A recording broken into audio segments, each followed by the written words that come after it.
Isang mensahe mula sa aking anak ang dumurog sa aking puso. Sabi niya, "Tatay, huwag na po kayong mag-abala sa kasal. Ayaw po ni Michelle na nandoon kayo." Sabi niya, "Masisira lang daw po ang lahat." Napatulala ako, hawak ang cellphone. Paulit-ulit na binabasa ang mga salitang parang direktang sumuntok sa aking dibdib. Noong oras na iyon, hawak ko sa bulsa ang resibo ng 800,000 na ililipat ko na sana. Ang pinaghirapan kong ipunin sa loob ng 2 taon. Ako si Mang Tonyo Reyes, 76 taong gulang, at mula po ako dito sa atin. Salamat po sa channel ng Voces del Abuelo sa pagpayag na ibahagi ko ang aking kwento, at salamat din sa iyo na nakikinig. Kung tumimo sa puso mo ang kwentong ito, suportahan mo po ako ng like at mag-subscribe sa channel. May bagong kwento po dito araw-araw, at baka isa sa kanila ay kahawig din ng iyo. Mula pagkabata, nagtrabaho ako bilang elektrisista. Buong buhay ko, umakyat ako sa mga poste, nagayos ng mga kable, nagtiis sa matinding sikat ng araw, at hindi lang isang beses na nakuryente ako na nagpaiwan sa akin ng panginginig. Hindi ako naging mayaman, pero masipag ako palagi. Maaga akong nagpakasal at nagkaroon lang ng isang anak, si Junjun. Siya ang aking ipinagmamalaki. Lahat ng kinikita ko ay inilalaan ko para mabigyan siya ng pinakamaganda kong kaya. Bagong kwaderno sa eskwela, sapatos kapag sira na ang luma, at simpleng regalo sa kaarawan. Sa paglipas ng mga taon, lumaki si Junjun at ako naman ay nabalo. Ang aking asawang si Aling Nena na unang pumanaw mahigit 15 taon na ang nakalilipas.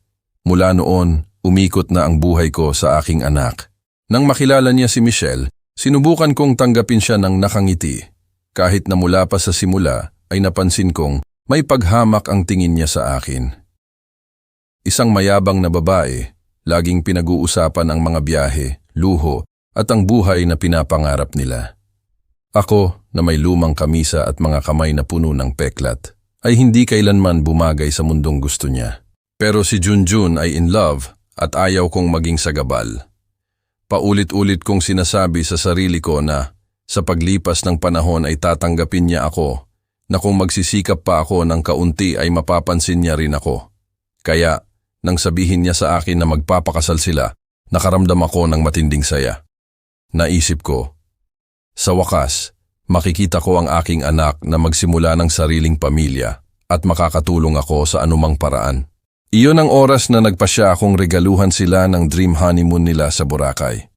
Wala akong malaking ipon, nabubuhay lang ako sa pensyon at sa ilang trabaho na ginagawa ko sa aming lugar. Pero sa loob ng 2 taon, inipon ko ang bawat sentimo.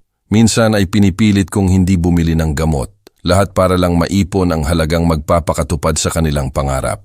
Isang linggo bago ang kasal, ipinadala ni Junjun sa akin ang account ng hotel kung saan sila magsistay. Nang araw na iyon, maaga akong gumising, isinuot ang aking sombrerong abaka at naglakad papunta sa bangko. Kumuha ako ng numero, pumila, at matiyagang naghintay. Handa na ang cellphone ko para kumpirmahin ang paglilipat ng pera. Malakas ang tibok ng puso ko, pero ito ay tibok ng excitement. Naiisip ko ang mukha ng aking anak kapag natanggap niya ang balita. Pero biglang tumunog ang telepono, isang mensahe. Binuksan ko ito at doon nakasulat. "Tatay, wag na po kayong mag-abala sa kasal. Ayaw po ni Michelle na nandoon kayo." Sabi niya, masisira lang daw po ang lahat. Naramdaman ko na parang kuryente ang dumaan mula ulo hanggang paa ko. Hindi ito ang pagkuryente na pamilyar ako, kundi isang direktang suntok sa kaluluwa. Nandoon lang ako, nakatayo habang umaabante ang pila at hindi ako makagalaw. Naisip ko ang 2 taong sakripisyo, ang bawat sentimong inipon, ang bawat simpleng pagkain na tinanggap ko para lang makatipid. Lahat para saan? Para lang hindi ako isama sa pinakamahalagang araw ng buhay niya. Sa bulsa ko ay ang resibo ng transfer, isang click na lang, pero hindi gumalaw ang aking mga daliri. Sa halip, binuksan ko ang app at kinansela ang lahat. Nang sandaling iyon, binoblock ko ang numero ng aking sariling anak. Isinilid ko ang cellphone sa bulsa, huminga ng malalim, at lumabas ng bangko ng hindi lumilingon. Hindi ako umiyak doon, hindi. Naglakad ako sa mga kalye ng syudad nang nakataas ang ulo, pero sa loob ko ay may bagyo na pumupunit sa akin. Nang dumating ako sa bahay, umupo ako sa tumba-tumba sa balkonahe. At doon, kusa nang dumaloy ang mga luha. Hindi lang lungkot, kundi lungkot na may kasamang ginhawa. Dahil sa loob ko, alam kong dumating na ang panahon para tumigil sa pagpapahiya sa sarili ko. Habang tinitingnan ko ang maulap na langit, naalala ko ang mga alaala noong bata pa si Junjun. Minsan nahulog siya sa bisikleta at nabali ang braso. Nagpuyat ako ng 3 gabi sa ospital, nakaupo sa tabi niya, hindi natutulog, hawak ang kanyang kamay. At ngayon, pagkaraan ng maraming taon, sinasabi niya sa akin na ang presensya ko ay sisira sa kanyang kasal. Ang buhay ay puno ng matinding pagsubok, pero ng gabing iyon, nagpasya ako. Ang perang iyon ay hindi na para sa kanila, kundi para sa akin. Para simulan kong mamuhay na iniisip ang sarili ko sa unang pagkakataon sa loob ng maraming taon. Ang hindi ko alam ay ang malupit na mensaheng iyon ay simula pa lamang ng isang mas malaking bagyo. Dahil si Junjun at Michelle ay hindi makukontento sa isang hindi. At ang sumunod ay mas masahol, mas marumi, at mas masakit kaysa sa inaasahan ko. Nang gabing iyon halos hindi ako natulog. Nandoon lang ako sa tumba-tumba, nakikinig sa malayo na tunog ng mga kotse sa avenida at sa pahinto-hintong tahol ng asong gala. Ang mensahe ni Junjun ay paulit-ulit na bumabalik sa aking isip. Parang echo na hindi ako pinapatahimik. Tatay, huwag na po kayong mag-abala sa kasal. Ayaw po ni Michelle na nandoon kayo. Hindi lang ito mga salita, kundi mga kutsilyo. Dahil sa likod ng bawat pantig ay ang kumpirmasyon ng isang bagay na matagal ko nang nararamdaman sa loob ko. Para sa kanila, wala na akong halaga. Nagising ako na maga ang mga mata, pero may matibay na desisyon. Ang perang iyon na inipon ko sa loob ng 2 taon ay hindi mapupunta sa kamay ng mga taong humahamak sa akin. Ang perang iyon ay para sa akin, para magsimula ng isang bagong yugto. Kahit hindi ko pa alam kung ano ang gagawin ko dito. Kinabukasan, ang una kong ginawa ay pumunta sa bangko. Nakiusap akong kausapin ang manager, isang batang lalaki na nasa edad 35, si Gino, na laging matiyagang nag-aasikaso sa akin.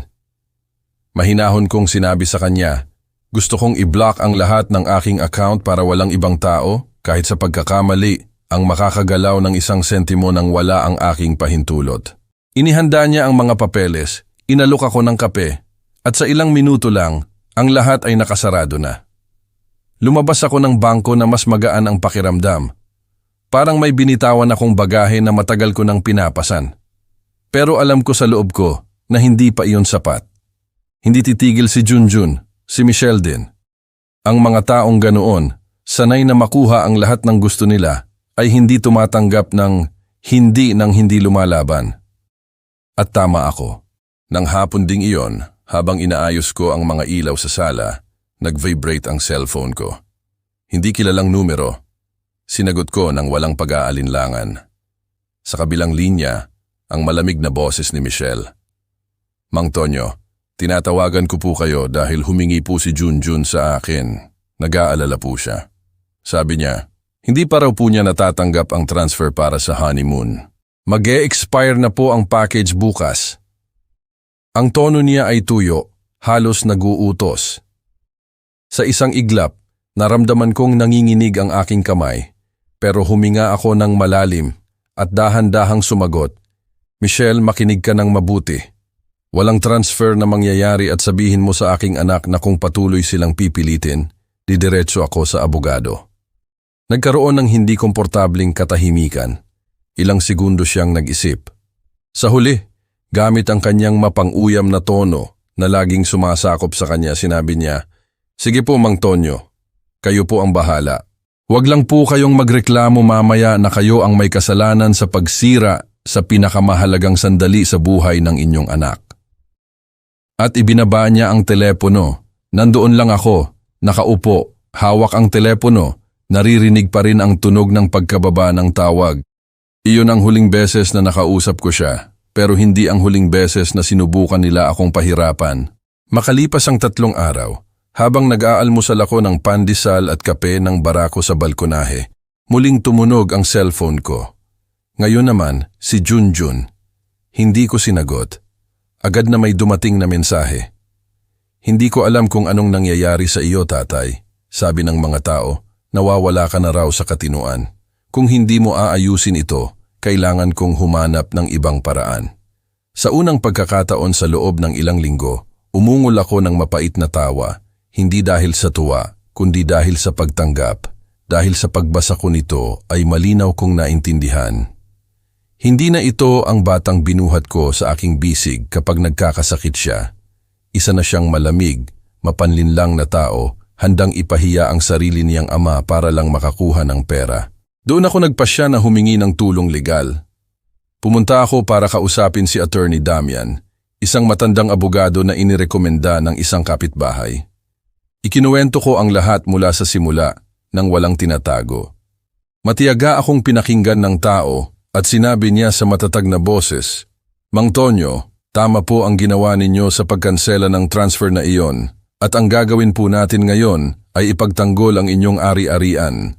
Walang sino man ang makakagalaw ng anumang bagay nang wala ang inyong pahintulot at kung susubukan ng inyong anak ang anumang bagay, marami po tayong ebidensya para pigilan siya."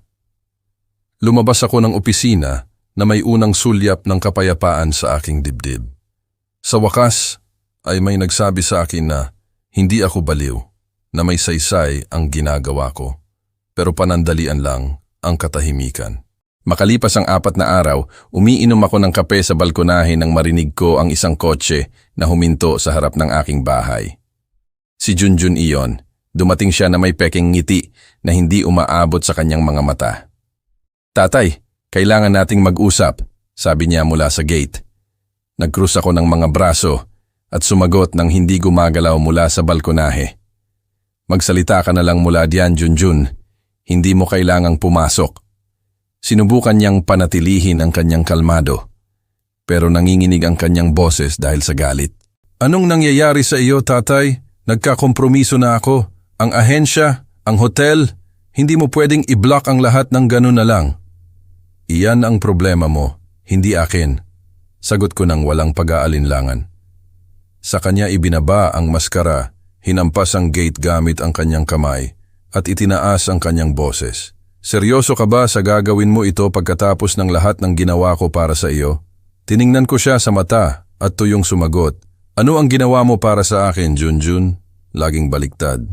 Lagi mo lang akong hinahanap dahil may kailangan ka." Napipi siya pula sa galit hanggang sa bumulong siya na puno ng lason. "Kung ayaw mong ayusin ito ng maayos, gagawin ko ito sa masamang paraan. Kakausapin ko ang hukom. Sasabihin ko na hindi ka na maayos sa ulo, na hindi mo na kayang hawakan ang iyong pera at saka natin tingnan kung sino ang magdedesisyon." Nang araw na iyon, naintindihan ko kung gaano siya handang umabot. Hindi lang ito paghamak, kundi isang direktang banta na kukunin ang akin na ideklara akong walang kakayahan para makuha ang lahat. Nandoon lang ako, hindi gumagalaw, nararamdaman ang init na umaakyat sa aking mga ugat, pero hindi ko itinaas ang aking boses. Sumagot lang ako, "Subukan mo ang gusto mo, Junjun, pero huwag mong kalimutan na ako pa rin ang iyong ama." Hindi niya inaasahan ang sagot na iyon. Tiningnan niya ako ng may galit, tumalikod, at umalis nang hindi nagpaalam.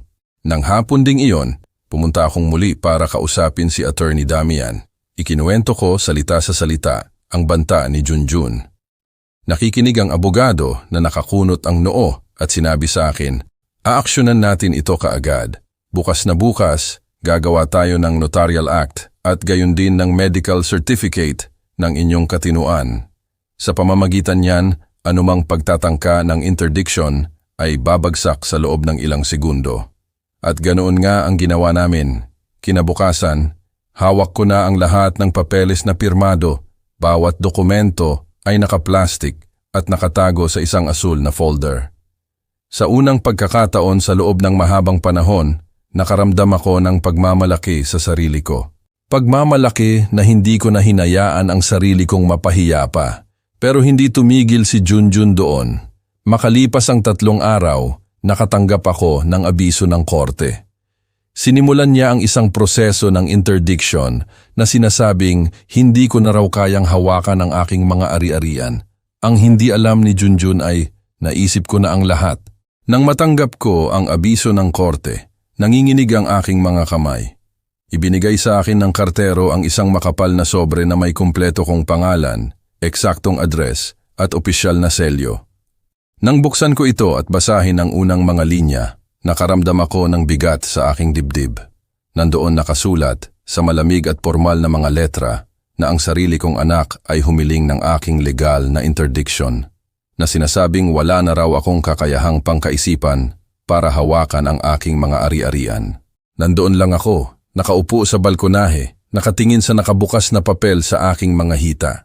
Hindi ako umiyak, hindi ako nawalan ng pag-asa, pero sa loob ko, kumukulo ang galit. Paano ito nangyari? Paano kayang si Junjun, ang batang iyon na inalagaan ko ng buong gabi, kapag nilalagnat, ay inaakusahan ako ngayon ng kawalan ng kakayahan? Hindi ako nagtagal sa pag-iisip. Isinilid ko ang mga dokumento sa isang folder at kinabukasan ng umaga, pumunta ako sa opisina ni Attorney Damian. Nang makita niya akong pumasok na hawak ang sobre, naiisip na niya ang dala ko. Dahan-dahan niyang binuksan ito, sinuri ang bawat pahina at nang matapos, tinaas niya ang kanyang tingin at sinabi sa matatag na boses, "Mang Tonyo, hindi lang ito kawalan ng respeto, isa itong panloloko. Sinusubukan kayong agawan ng inyong anak ng lahat ng bagay, pero huwag po kayong mag-alala.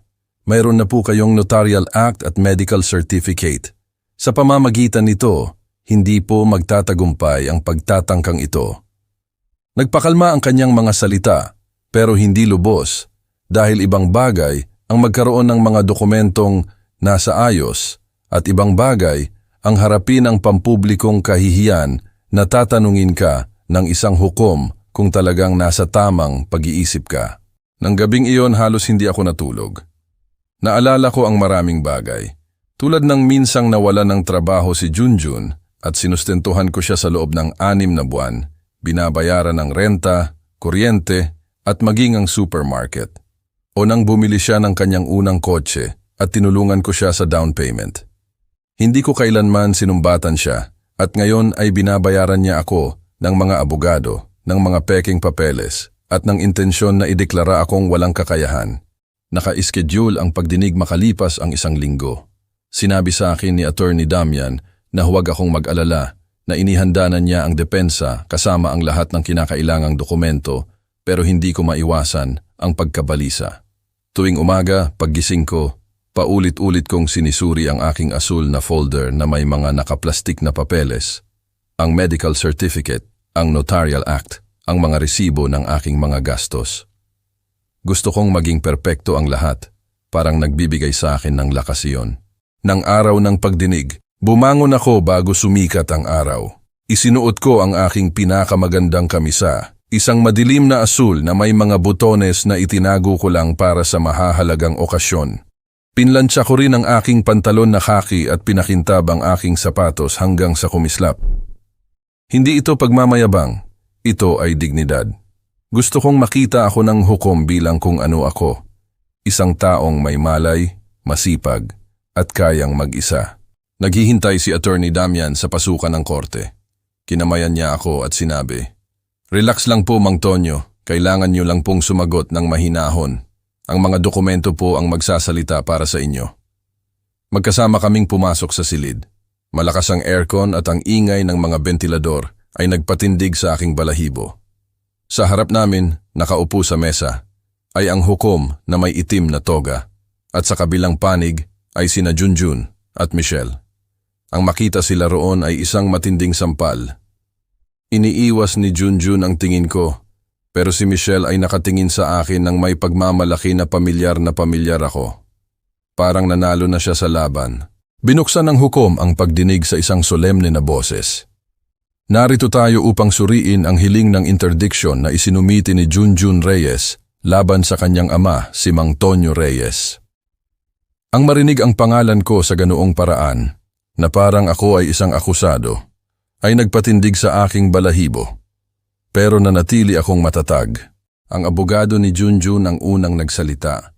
Sinabi niya na hindi na raw ako nasa kondisyon upang hawakan ang aking mga ari-arian na nakakalimutan ko ang mga bagay na naglalagay sa panganib sa ari-arian ng pamilya.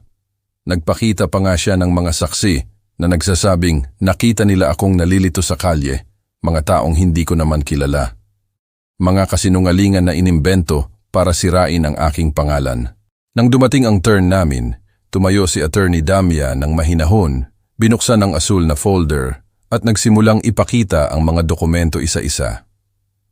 Kagalang-galang na hukom, narito po ang Notarial Act kung saan malinaw na ipinapahayag ni Mang Tonyo ang kanyang lubos na kamalayan sa kanyang mga kilos. Narito po ang medical certificate na inilabas ng isang espesyalista na nagpapatunay sa kanyang malinaw na katinuan at narito po ang mga resibo ng pagpapatakbo ng kanyang mga gastos na malinaw na nagpapakita na maayos niyang pinamamahalaan ang kanyang mga account. Kinuha ng hukom ang bawat dokumento at sinuri ng seryoso. Tiningnan ko siya mula sa aking upuan na malakas ang tibok ng puso pero nakataas ang aking ulo. Pagkatapos ay dumating ang aking pagkakataon na magsalita. Tinanong ako ng hukom kung alam ko kung bakit ako naroon. Aba, oo, kagalang-galang na hukom. Narito ako dahil gusto ng sarili kong anak na agawin ng akin sa pag-imbento na wala akong kakayahang pangkaisipan. Pero ako pa rin ang dating taong nagtrabaho ng 40 taon bilang elektrisista na nagpalaki sa kanyang anak na may sakripisyo at ngayon ay humihingi lamang ng respeto. Matatag ang boses ko nang walang pag-aalinlangan. Nakita kong yumuko si Junjun at kinagat ni Michelle ang kanyang labi. Nagpatuloy ang pagdinig sa loob ng halos 1 oras. Sa huli, malinaw na nagsalita ang hukom. Matapos suriin ang dokumentasyon at pakinggan si Mang Tonyo, nagpasya ang korte na ang hiling ng interdiction ay tinatanggihan. Bukod dito, ipinapasa ko ang kaso sa piskalya upang imbestigahan ang posibleng panloloko at pandaraya sa mga pahayag na isinumite. Nang sandaling iyon, nakaramdam ako ng napakalaking ginhawa. Hindi ako tumalon sa tuwa, hindi ako nagpakita ng anumang damdamin, isinara ko lang ang aking mga mata ng ilang segundo at huminga ng malalim. Katarungan, iyon ang natanggap ko. Sa paglabas, inilagay ni Attorney Damian ang kanyang kamay sa aking balikat at sinabi, "Kita niyo po, Mang Tonyo, ang katotohanan ay laging lumalabas. Ngayon ihahanda na natin ang kasong kriminal laban sa kanila." Tumango ako ng tahimik. Alam kong nagsisimula pa lang ang laban.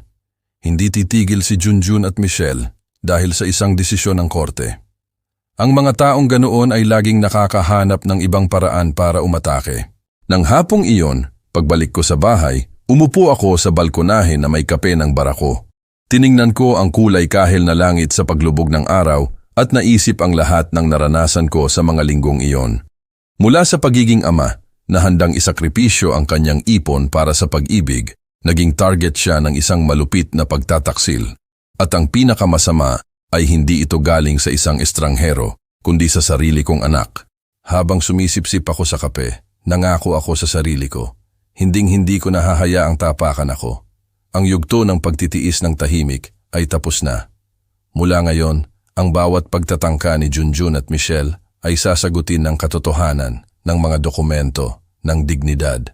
Ang hindi ko alam ay hindi sila makukontento sa pagkabigo sa korte. Ang susunod na suntok ay mas masahol pa at sa pagkakataong ito ay ilalagay sa panganib hindi lang ang aking ari-arian, kundi pati na rin ang aking pangalan sa buong kapitbahayan. Pagkatapos ng pagdinig, akala ko ay magiging payapa na ang lahat.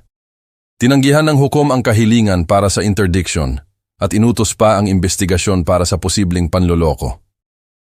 Pakiramdam ko ay nabawi ko na ang kontrol sa aking buhay, pero nagkamali ako.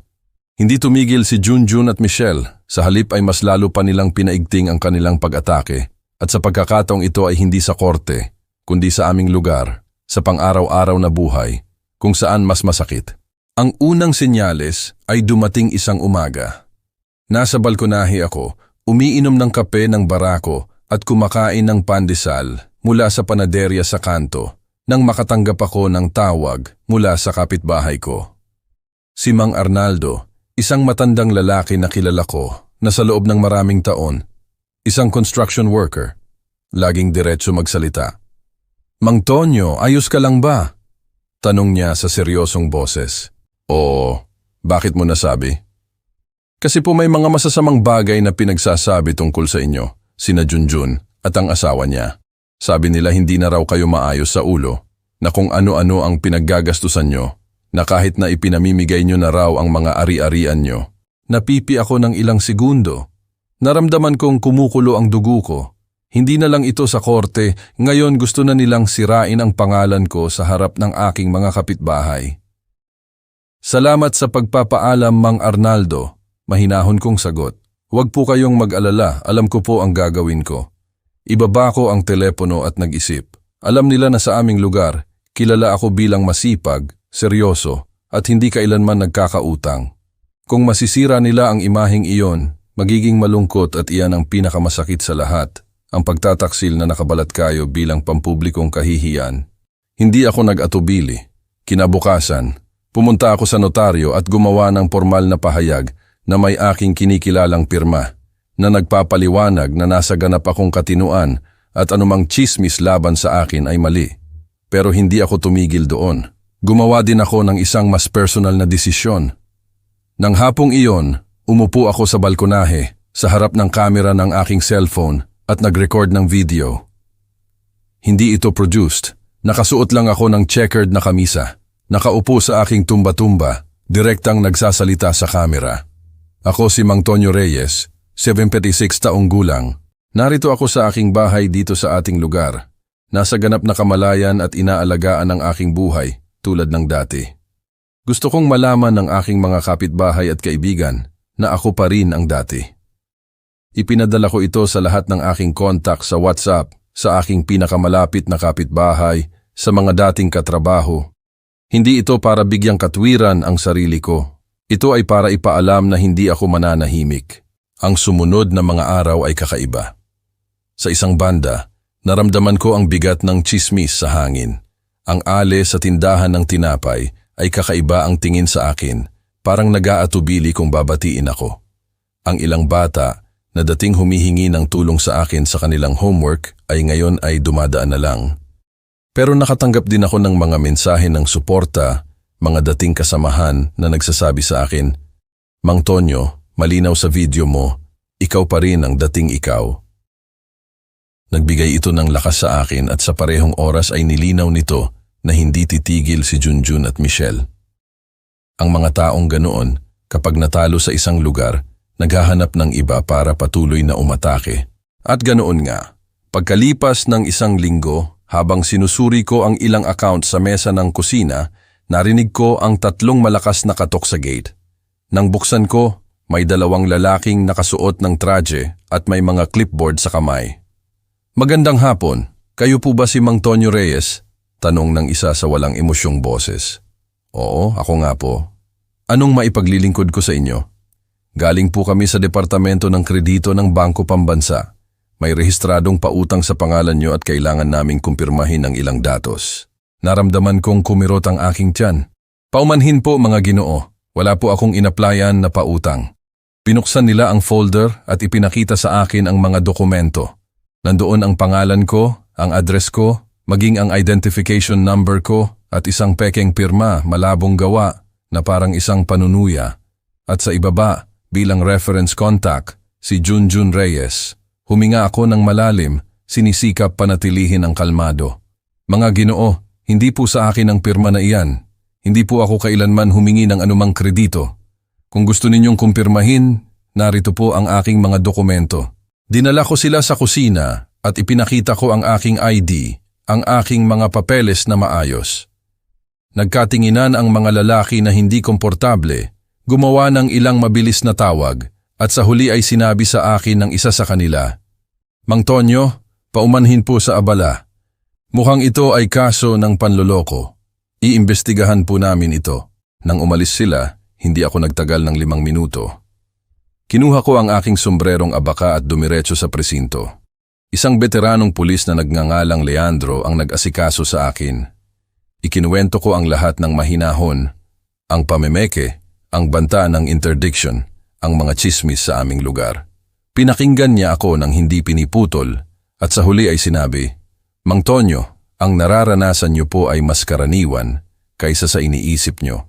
Pero karamihan sa mga matatanda ay nananahimik. Ginagawa niyo po ang tama. Maghahain po kami ng kaso para sa pagtatangka ng panloloko at falsidad ideolohika.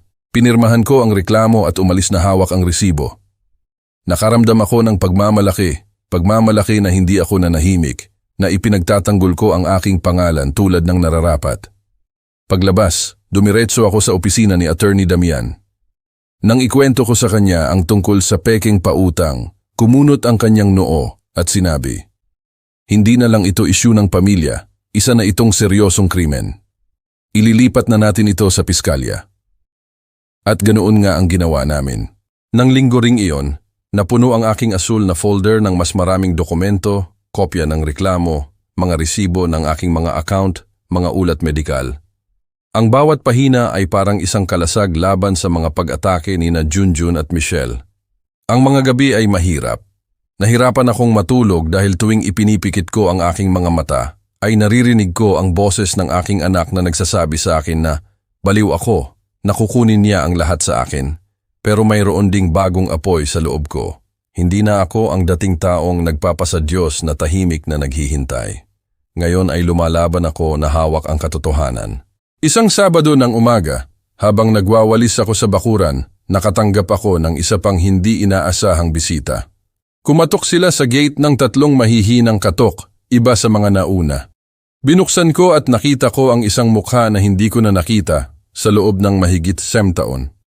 Si Mang Arnaldo, isang matandang kaibigan mula pa noong ako ay elektrisista.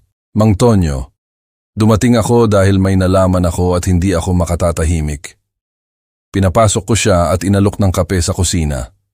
Pagkatapos ng ilang walang kabuluhang usapan, sinabi niya sa akin ang totoo.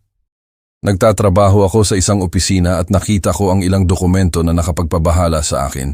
Nakapangalan sa iyo, pero hindi sa iyo. Mga pekeng papeles, inventaryo ng mga ari-arian, paglilipat ng mga ari-arian, at lahat ay tumuturo kina Junjun at Michelle. Natahimik ako habang nakatingin sa ilalim ng tasa. Alam ko, sa loob ko, lagi kong alam. Sigurado ka ba, Mang Arnaldo? Nakita ko ng sarili kong mga mata, Mang Tonyo. Narinig ko pa nga ang isang tao mula sa notaryo na nagsabi na ito ay para mapabilis ang proseso ng interdiction ng matanda na hindi na raw alam ang ginagawa. Ang kumpirmasyon na iyon ay bumagsak sa akin na parang balde ng malamig na tubig. Hindi na ito haka-haka. Ito ang patunay na ang sarili kong anak ay handang mandaya ng mga dokumento para makuha ang akin. Sinasamahan ko siya hanggang sa pinto at nagpasalamat sa isang mahigpit na pagkakamay. Pagkaalis niya, kinuha ko ang aking asul na folder at muling nagpunta sa opisina ni Attorney Damian. Pinakinggan niya ako ng seryoso ang mukha at nang walang pag-aaksaya ng panahon, ay tinawagan niya ang isang kasamahan sa piskalya. Ito ay pandaraya at pamimeke na. Maghahain tayo ng kumpletong kasong kriminal. Nang gabing iyon, nakaupo muli sa aking balkonahe. Naramdaman ko na hindi na ako nag-iisa. May mga ebidensya ako. Mayroon akong mapagkakatiwalaang abogado. Nakatayo ang aking dignidad. At kahit alam kong ang pinakamasama ay darating pa, alam ko rin na sa pagkakataong ito ay hindi nila ako mahuhuli ng walang kahandaan. Ang mga sumunod na araw pagkatapos ng pagbisita ni Mang Arnaldo ay isang halo ng tila payapa at patuloy na pagkaalerto. Maaga akong bumabangon, ginagawa ang aking kape ng barako, nagwawalis sa bakuran at umuupo sa balkonahe tulad ng dati. Pero sa loob ko ay may tahimik na tensyon. Alam ko na hindi titigil si Junjun at Michelle. Ang katahimikan na yon pagkatapos ng reklamo ay masyadong kakaiba, masyadong kalkulado. Hindi ko na kailangang maghintay pa. Isang Biyernes ng umaga, habang tinatapos ko ang pagdidilig ng mga halaman, narinig ko ang malakas na kalabog ng gate. Sa pagkakataong ito, hindi mga kapitbahay, hindi rin mga nangongolekta ng utang. 2 lalaking nakasuot ng mapusyaw na traje ang may mga ID na nakasabit sa kanilang leeg. Mang Tonyo Reyes? Tanong ng isa sa kanila. Oo, ako nga. Dumating po kami para bigyan kayo ng abiso ng korte. Inabot nila sa akin ang isang makapal na sobre na may opisyal na selyo. Kinuha ko ito ng matatag ang mga kamay, kahit na sa loob ay nakaramdam ako ng kaba. Pinirmahan ko ang akuse de resibo at isinara ang gate. Dahan-dahan akong lumakad patungo sa mesa ng kusina, binuksan ang sobre at nagsimulang magbasa. Ang nakita ko ay nagpalamig sa aking dugo. Ito ay isang utos ng korte na may apurahang katangian na nagpa-freeze sa lahat ng aking bank accounts. Ang paliwanag ay walang saysay. Panganib sa pinansyal para sa pamilya, posibleng kawalan ng kakayahan ng may-ari na pamahalaan ang kanyang ari-arian. Eksaktong pareho ang pahayag ni na Junjun at Michelle, pero sa pagkakataong ito ay may hukom na sa likod nito. Nandoon lang ako, nakaupo ng matagal na may nakabukas na dokumento sa mesa. Hindi ako umiyak, hindi ako sumigaw, huminga lang ako ng malalim at paulit-ulit na sinabi sa sarili ko, ito ay giyera. Hindi ako nag-aksaya ng oras. Kinuha ko ang asul na folder at naglakad patungo sa opisina ni Attorney Damian. Nang makita niya akong pumasok na hawak ang sobre, iniwan niya ang ginagawa niya at tinanggap ako sa waiting area. Tingnan natin, Mang Tonyo, anong nangyari ngayon? Ibinigay ko sa kanya ang abiso. Binasa niya ito ng mahinahon, pero nang matapos ay seryoso siyang tumingin sa akin. Hindi na lang ito simpleng pagtatalo ng pamilya. Ngayon ay pinag-uusapan natin ang legal na pang-aabuso, isang walang hiya na pagtatangka ng pag-agaw. At kung nakuha nila ang utos na ito, ay dahil nagsumite sila ng mga pekeng dokumento. Pero huwag po kayong mag-alala, sasagutin natin ito. Nang hapon ding iyon, nagtrabaho kami ng ilang oras. Tinawagan ni Attorney Damian ang isang mapagkakatiwalaang doktor para i-renew ang aking certificate ng mental health.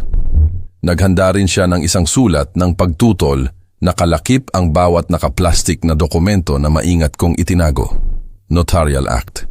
Reklamo para sa panloloko, nakaraang medical certificate, lahat. Paglabas ng opisina ay lumalalim na ang gabi.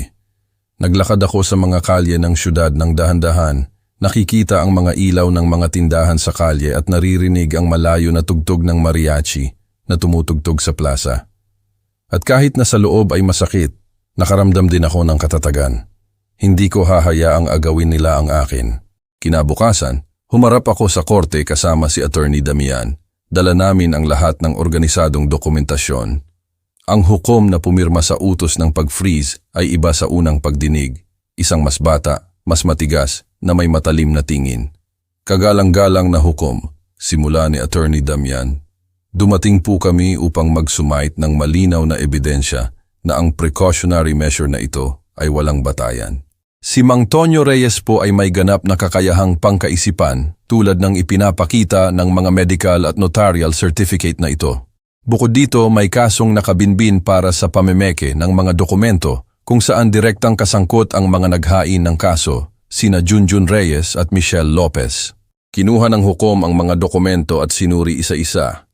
Tiningnan niya ako sa ibabaw ng kanyang salamin at tinanong, Mang Tonyo, alam mo ba ang nangyayari dito? Tumayo ako ng tuwid, huminga ng malalim at sumagot ng walang pag-aalinlangan. Aba, oo, kagalang-galang na hukom.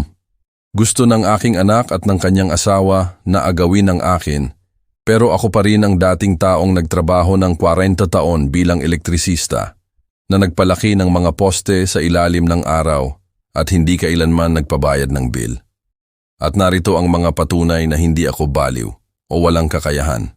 Natahimik ang silid ng ilang segundo. Tiningnan ako ni Junjun nang may galit si Michelle na may mapanguyam ng ngiti na pamilyar ako. Isinara ng hukom ang ekspediente at sinabi, sige, susuriin natin ang mga ebidensya na ito at sa lalong madaling panahon ay maglalabas tayo ng resolusyon. Lumabas ako ng korte na may mabilis na tibok ng puso pero nakataas ang noo. Alam kong hindi ito magiging madali.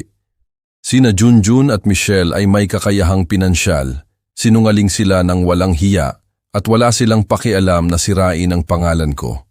Pero alam ko rin na hindi na ako ang dating taong mapagbigay. Ang sumunod na mga araw ay puno ng paghihintay. Patuloy ako sa aking rutina kahit na ang pera ay frozen, naging mas komplikado ang lahat. Hindi ako makakakuha ng cash, hindi ko mabayaran ang aking mga bills ng normal. Kailangan kong gamitin ang kaunting cash savings na itinago ko sa isang drawer. Isang hapon, habang nasa tindahan ako sa aming lugar, bumibili ng tuyo at suka, narinig ko ang dalawang babae na bumubulong sa likuran ko. Sabi nila si Mang Tonyo ay hindi na raw maayos, na inaalagaan siya ng kanyang anak dahil ginagasta niya ang pera sa mga walang kabuluhang bagay. Ay, ang lungkot naman, di ba? Isang tao na nagtrabaho buong buhay niya at ngayon ay ganoon na lang. Hindi ako lumingon, hindi ako nagsalita. Pero ang mga salitang iyon ay tumagos sa akin na parang mga kutsilyo. Hindi sapat ang legal na pag-atake. Ngayon gusto pa nila akong patayin ng buhay, sinisira ang aking reputasyon sa komunidad. Nang gabing iyon, nakaupo sa balkonahe na patay ang radyo, naisip ko ang lahat ng naranasan ko. Ang pagtataksil ni Junjun, ang mga kahihiyan mula kay Michelle, ang mga kasinungalingan sa korte, at naintindihan ko na hindi ako pwedeng manatili lang sa depensiba. Kailangan kong sumagot ng katotohanan, ng mga patunay, ng katatagan. Tinawagan ko si Attorney Damian at sinabi, "Attorney, ayoko na lang depensahan ang sarili ko. Gusto kong umatake tayo." Natahimik siya ng ilang segundo at saka sumagot, "Iyan din ang hinihintay ko na sabihin niyo, Mang Tonyo. Idemanda po natin sila ng formal para sa falsidad ideolohika, istafa at pinsala sa moral. Hindi na lang ito depensa, ito ay katarungan." At ganun nga ang ginawa namin. Kinabukasan, isinampa namin ang reklamo sa piskalya. Ibinigay namin ang kopya ng lahat ng ebidensya, ang mga peking pirma, ang mga pagtatangka ng bank fraud, ang mga malisyosong chismis. Lahat ay naitala sa mga opisyal na dokumento. Habang lumalabas kami ng piskalya, inilagay ni Attorney Damian ang kanyang kamay sa aking balikat at sinabi, "Hindi po ito pananalo sa isang araw, Mang Tonyo. Pero maniwala po kayo. Ang bawat dokumento na isinumiti natin ay isang pader na humaharang sa kanila at sa kalaunan ang pader na iyon ay magiging napakataas na hindi nila ito kayang akyatin." Mas mahimbing akong natulog ng gabing iyon, hindi dahil tapos na ang gyera, kundi dahil sa wakas ay naramdaman ko na hindi ako nag-iisa, na may malinaw na landas, na lumalaban ako sa tamang panig. Ang hindi ko alam ay sina Junjun at Michelle, nang makita ang kanilang sarili na nasa sulok, ay maghahanda ng mas masahol pang suntok. Isang bagay na hindi lang ako ang apektado, kundi ilalagay din sa panganib ang lahat ng itinayo ko sa aking buhay, ang aking pangalan, ang aking bahay, ang aking kapayapaan. At ang suntok na iyon ay darating ng mas mabilis kaysa sa inaasahan ko. Ang katahimikan na naramdaman ko pagkatapos ng paghahain ng reklamo ay panandalian lang. Isang umaga habang nagwawalis ako sa bakuran gamit ang aking lumang walis tingting, narinig ko muli ang tatlong malakas na katok sa gate. Lumapit ako nang may pakiramdam na may masamang mangyayari. Nang buksan ko, nakita ko ang dalawang opisyal ng hustisya. Ang isa sa kanila, bata pa, halos hindi man lang tumingala habang nagsasalita. "Mang Tonyo Reyes." "Ako po," sagot ko. "May dala po kaming abiso. Kailangan niyo pong pumirma sa resibo." Inabot nila sa akin ang isa pang makapal na sobre. Kinuha ko ito ng mahinahon. Nilagdaan ko at isinara ang gate. Dahan-dahan akong naglakad patungo sa kusina na hawak ang sobre. Binuksan ko ito ng dahan-dahan, parang alam kong walang magandang balita sa loob. At nandoon nga, isang provisional order na humihiling ng pagbawi ng aking bahay, na sinasabing ang aking mga ari-arian ay nasa panganib ng pagkakalat dahil sa kawalan ng kakayahan sa pamamahala. Nandoon lang ako, nakaupo sa mesa, nakatingin sa mga pader na ako mismo ang nagtayo gamit ang aking mga kamay mahigit 40 taon na ang nakalipas. Ang bubong na iyon na nagprotekta sa aking asawang si Aling Nena hanggang sa kanyang huling hininga. Ang bakuran na iyon kung saan naglalaro si Junjun noong bata pa siya gamit ang plastik na bola. At ngayon, ang sarili kong anak ay humihiling na ito ay bawiin na parang ako ay isang estranghero, isang matandang walang kakayahang alagaan ang sarili. Hindi ako umiyak, pero nakaramdam ako ng matinding sakit na higit pa sa anumang pisikal na sugat na naranasan ko sa aking buhay bilang elektrisista. Dahil masakit ang mawalan ng pera, pero ang tangkaing agawin ng iyong bahay, iyan ay parang paghugot ng iyong kaluluwa. Huminga ako ng malalim, kumuha ng kape ng barako, at dinayal ang numero ni Attorney Damian. "Attorney, nakatanggap po ako ng isa pang abiso. Ngayon ay ang bahay ko naman po ang target." Sa kabilang linya ay nakarinig ako ng maikling katahimikan at saka ang kanyang matatag na boses. "Relax lang po, Mang Tonyo. Ang bahay na iyan ay nakarehistro sa pangalan nyo sa loob ng maraming dekada. Walang sinuman ang makakagalaw niyan nang wala ang inyong pahintulot. Pipigilan natin ito. Nang hapon ding iyon, nagkita kami sa kanyang opisina. Ipinakita ko sa kanya ang mga dokumento at sinuri niya ito ng matiyaga. Mang Tonyo, ito ay isang maruming laro pero wala itong legal na batayan. Sinusubukan lang nila na gamitin ang anumang lusot para makapagbigay ng presyon. Sasagutin natin ito ng isang agarang apela at bukod dito, ngayon, maghahain tayo ng kaso para sa pinsala sa moral dahil ang ginagawa nila ay hindi lang panluloko. Ito ay pampublikong kahihiyan. Tumango ako ng tahimik.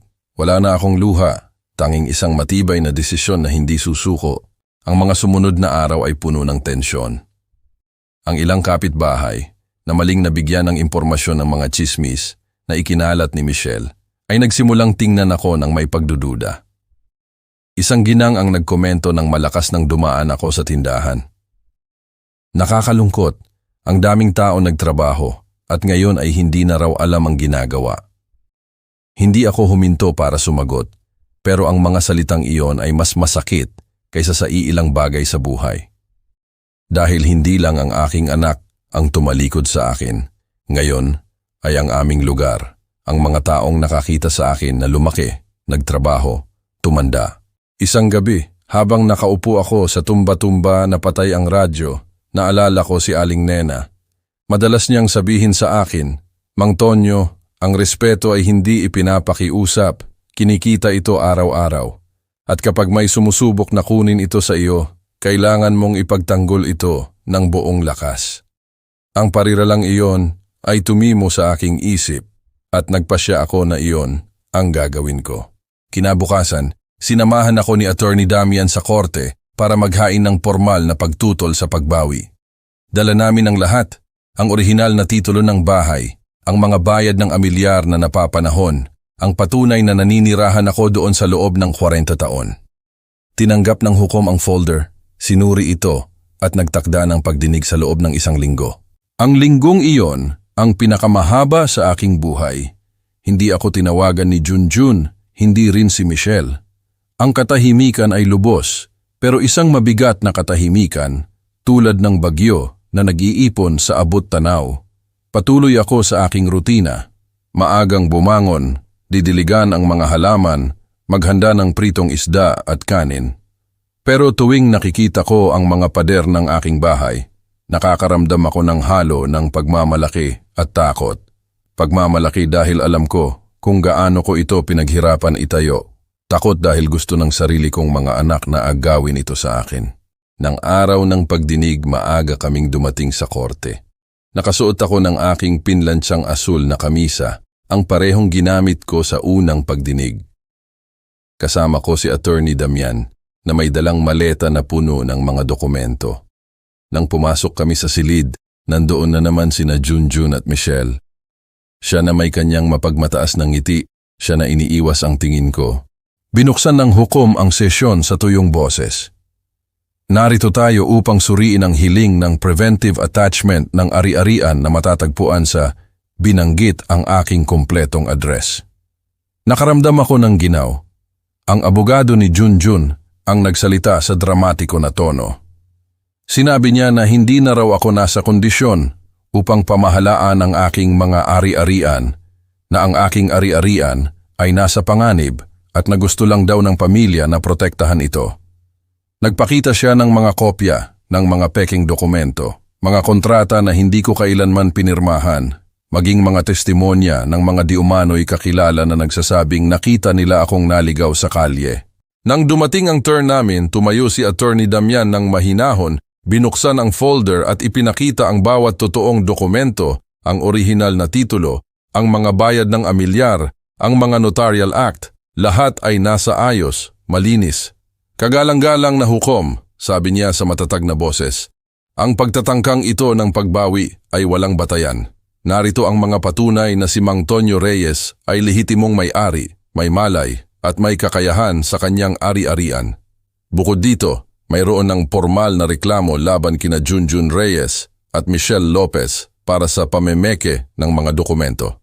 Ang hinahanap nila dito ay hindi proteksyon, kundi pag-agaw. Nakikinig ang hukom ng tahimik, sinuri ang mga papeles at direktang tumingin sa akin. Mang Tonyo, mayroon ka bang idaragdag? Tumayo ako nang nanginginig ang boses pero matatag. Oo, kagalang-galang na hukom. Ang bahay na ito ay itinayo ko gamit ang aking mga kamay. Bawat tisa, nagtrabaho sa ilalim ng araw at ulan. Dito ko pinalaki ang aking anak. Dito ko inalagaan ang aking asawa hanggang sa huling araw ng kanyang buhay. At ngayon, ang sarili kong anak ay gusto itong agawin. Hindi ko ito hahayaan. Natahimik ang silid. Yumuko si Junjun, kinagat ni Michelle ang kanyang labi. Huminga ng malalim ang hukom at sinabi, "Sige, isa sa alang-alang ng korte ang lahat ng ebidensya at maglalabas ng resolusyon sa susunod na mga araw." Lumabas kami ng silid na may kaba sa dibdib. Walang agarang desisyon, pero alam namin na ang mga ebidensya ay nasa panig namin. Nang hapong iyon, pagbalik ko sa bahay, umupo ako sa tumba-tumba at tiningnan ang bubong na yero na nasa akin pa mula sa unang silid na itinayo ko. Nakaramdam ako ng pagmamalaki. Pagmamalaki na hindi ako sumuko. Pagmamalaki na ipinagtanggol ko ang akin, pero alam ko rin na hindi titigil si Junjun at Michelle.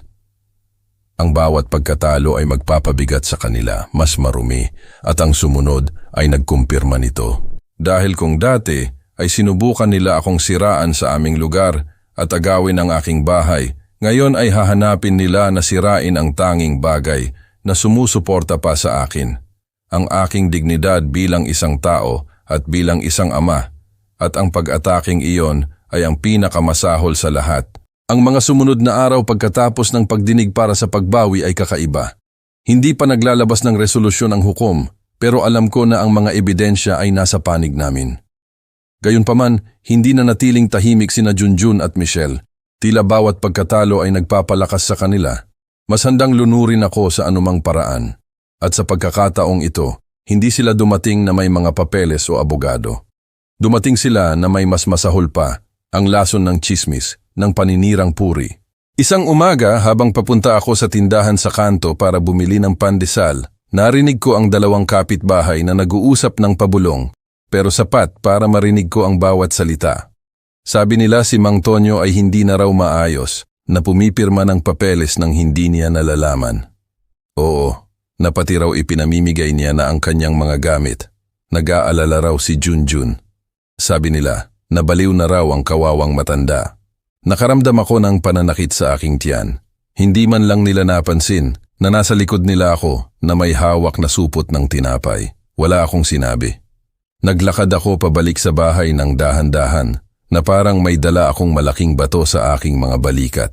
Pero hindi doon natapos ang tsismis.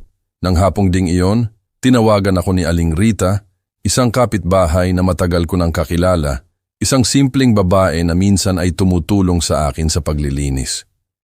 "Mang Tonyo," sabi niya sa nalulungkot na boses, "hindi ko po alam kung paano ko po sasabihin ito sa inyo. Pero sina Junjun at Michelle ay pinagsasabi na hindi nyo na raw po alam kung sino kayo, na ginagasta nyo ang lahat ng pera nyo sa mga taong nangloloko sa inyo." Ipinikit ko ang aking mga mata at huminga ng malalim. "Salamat sa pagpapaalam, Rita. Huwag kang mag-alala, alam ko kung paano sumagot." Ibinaba ko ang telepono at tiningnan ko ang bubong ng aking bahay.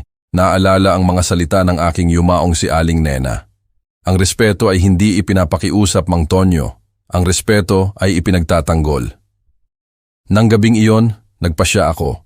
Hindi na sapat ang mga notarial act o medical certificate. Kailangan kong tingnan ang mga tao sa mata at sabihin sa kanila ang katotohanan. Kinabukasan nag-record ako ng bagong video. Sa pagkakataong ito, umupo ako ng tuwid na may sikat ng araw na nagliliwanag sa aking mukha. Dahan-dahan akong nagsalita, direktang nakatingin sa kamera. "Ako po si Mang Tonyo Reyes. Kilala po ako ng ilan sa inyo sa loob ng ilang dekada. Nagtrabaho po ako bilang elektrisista sa buong buhay ko. Binayaran ko po ang bawat bayarin. Tinulungan ko po ang mga kapitbahay. Pinalaki ko po ang aking anak sa kaunting mayroon ako. Ngayon, gusto kong sabihin sa inyo ang isang bagay. Nandoon pa rin po ako. Malinaw ang pag-iisip. May malay. Maayos ang buhay. Huwag po kayong maniwala sa mga tsismis. Alam ko po kung sino ako at alam ko po kung ano ang mayroon ako. Ipinadala ko ang video na yon sa lahat ng aking contact sa WhatsApp. Hiniling ko rin sa ilang kaibigan na ibahagi ito. Sa loob ng ilang oras, kumalat na ito sa aming lugar. Ang ilang kapitbahay ay nagpadala sa akin ng mga mensahe ng suporta. Ang iba ay lumapit para bumati sa akin sa kalye. Pero alam ko rin na mayroon pa ring piniling maniwala sa bersyon ni na Junjun at Michelle. Kinumpirma ko iyon pagkalipas ng ilang araw.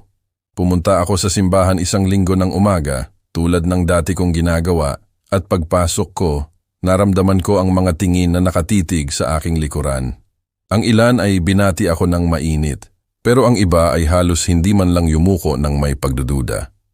Ang lason ng tsismis ay nakapasok, maging sa lugar na iyon na laging naging kanlungan para sa akin.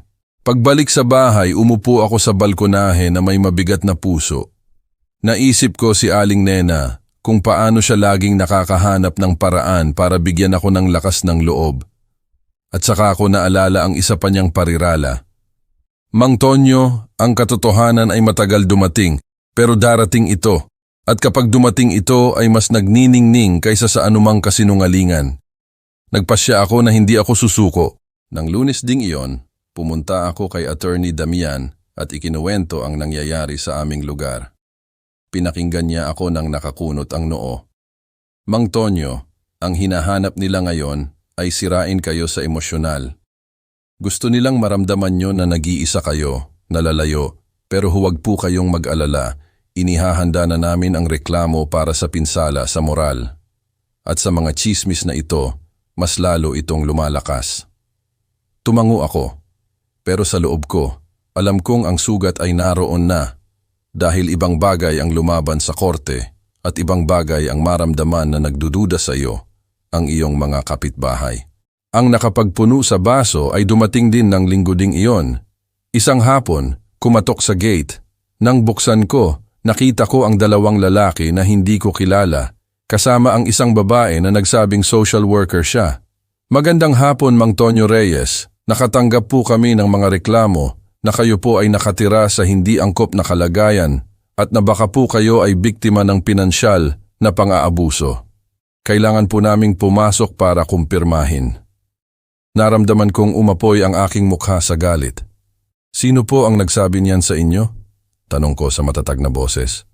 Mga anonimong reklamo po. Kailangan po naming sundin ang protocol. Huminga ako ng malalim at kahit na kumukulo ang dugo ko sa loob, binuksan ko ang pinto para sa kanila. Dinala ko sila sa aking bahay. Ang sala ay malinis, ang kusina ay maayos, ang bakuran ay inalagaan, lahat ay nasa lugar. Sa huli, tiningnan ako ng social worker at sinabi, Mang Tonyo Reyes, paumanhin po sa abala. Sa unang tingin, maayos po ang lahat. Maglalabas po kami ng positibong ulat. Inabot niya sa akin ang isang papel ng kumpirmasyon at umalis sila, pero nandoon pa rin ang mapait na lasa sa aking bibig. Hindi lang nag-imbento ng tsismis sina Junjun at Michelle, ngayon ay ginagamit na nila ang mga institusyon para ipahiya ako, na parang ako ay isang matandang walang magawa, walang kakayahang alagaan ang sarili. Nang gabing iyon, hindi ako makatulog. Nandoon lang ako, nakatingin sa bubong, naaalala ang bawat sakripisyo na ginawa ko para kay Junjun at paulit-ulit kong tinatanong sa sarili ko, kailan siya tumigil na makita ako bilang ama para makita ako bilang isang balakid? Kinabukasan, muli akong nagpunta kay Attorney Damian. Ikinuwento ko sa kanya ang tungkol sa pagbisita ng social worker. Kumunot ang kanyang noo, nagtala at sinabi, ito po ay nagpapatunay sa aming hinala. Sinusubukan po nilang gumawa ng kaso ng pagpapabaya o kawalan ng kakayahan upang palakasin ang kanilang mga demanda. Pero huwag po kayong mag-alala. Mang Tonyo, marami po tayong ebidensya para patunayan na lahat ng ito ay mali.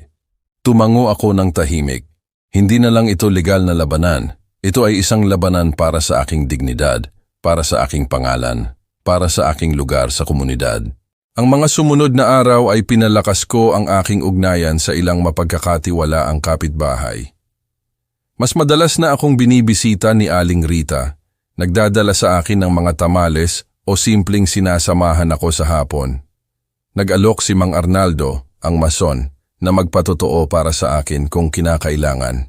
Nagbigay ng lakas sa akin ang suportang iyon, pero ang pinakamatinding dagok ay darating pa. Isang hapon, nakatanggap ako ng tawag mula sa korte. Ipinagbigay alam sa akin na si Junjun ay nagsumit ng mga bagong saksi na nagsasabing, nakakaranas ako ng mga episode ng pagkalito sa pag-iisip, na naliligaw ako sa mga kalye, na nakakalimutan ko ang mga pangalan, mga taong hindi ko naman kilala. Ibinaba ko ang telepono na may buhol sa lalamunan. Hindi lang nila gusto ang aking pera o ang aking bahay. Gusto nilang sirain ang aking dignidad. Ipinta ako bilang isang matandang wala nang magawa sa harap ng lahat. Nang gabing iyon, umupo ako sa balkonahe kasama ang aking kape. Ang langit ay puno ng bituin, pero sa loob ko ay may bagyo.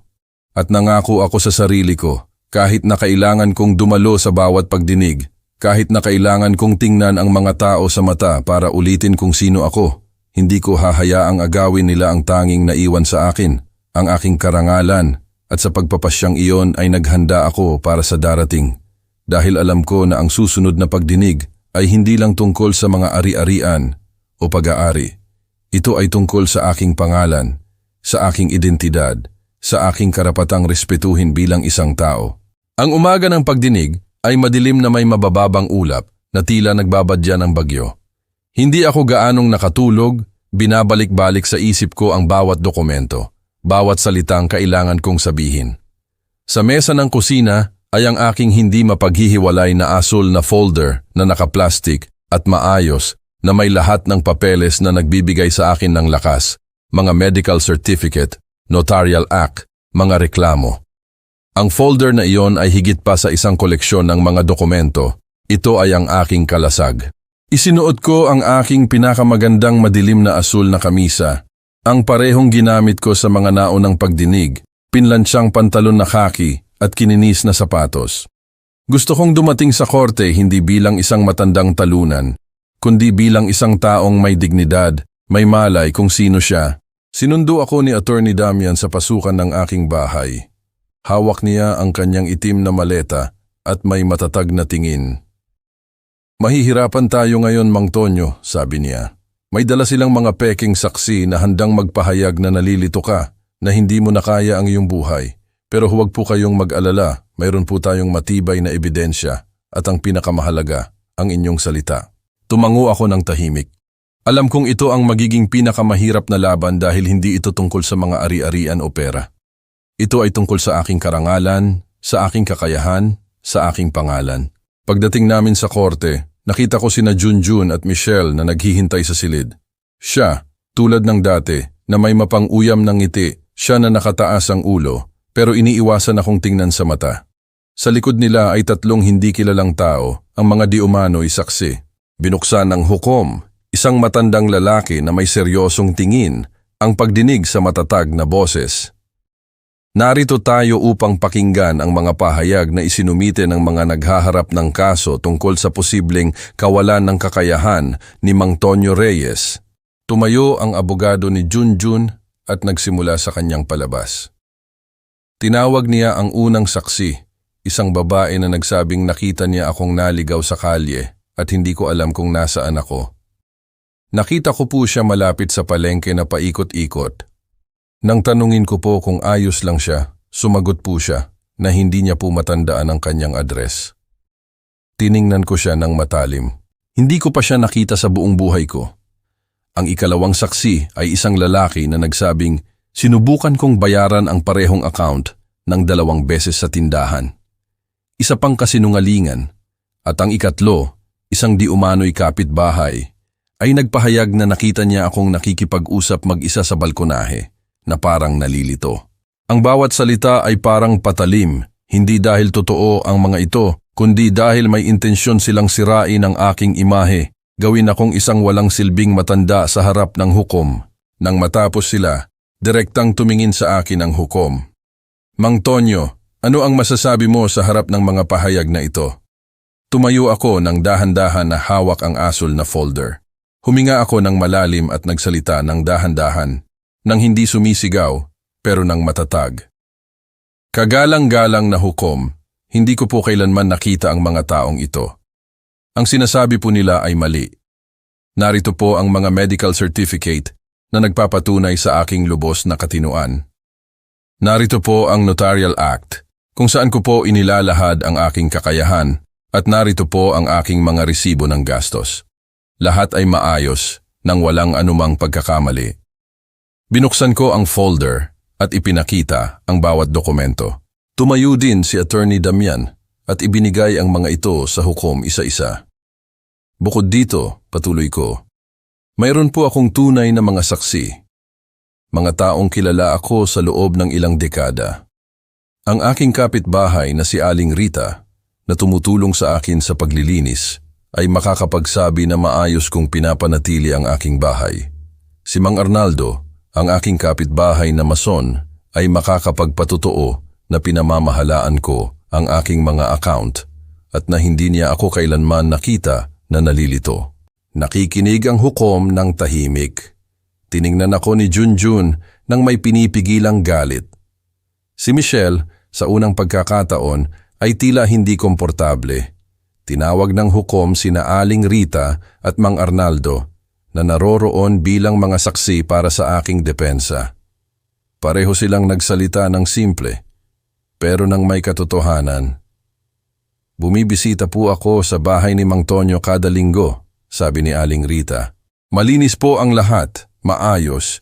Nagbabayad po siya ng maaga at alam na alam niya po kung anong araw ngayon, kung ano ang kailangan niyang gawin. Kilala ko po siya sa loob ng 30 taon, dagdag ni Mang Arnaldo. Nakita ko po siyang nagtrabaho, nagbayad ng kanyang mga account, pinamamahalaan ang kanyang pera. Isa siyang matalino at may malay na tao. Ang pagkakaiba sa pagitan ng mga pekeng pahayag at ng mga totoo ay napakalaki. Muling nagsalita ang hukom. Nasuri ko na ang mga dokumento at napakinggan ko na ang lahat ng saksi. Ang mga pahayag na isinumiti ng mga naghaharap ng kaso ay walang matibay na batayan. Sa halip, ang mga ebidensya ni Mang Tonyo Reyes ay malinaw na nagpapakita na pinananatili niya ang kanyang ganap na kakayahan. Huminto siya at saka nagpatuloy. Sa makatuwid, tinatanggihan ng korte na ito ang anumang pagtatangka na ideklara na walang kakayahan si Mang Tonyo Reyes. Bukod dito, binubuksan ang formal na investigasyon para sa kasinungalingan sa mga testimonya at dokumento. Naramdaman kong nanginginig ang aking mga binti, pero hindi dahil sa takot. Ito ay ginhawa, ito ay katarungan.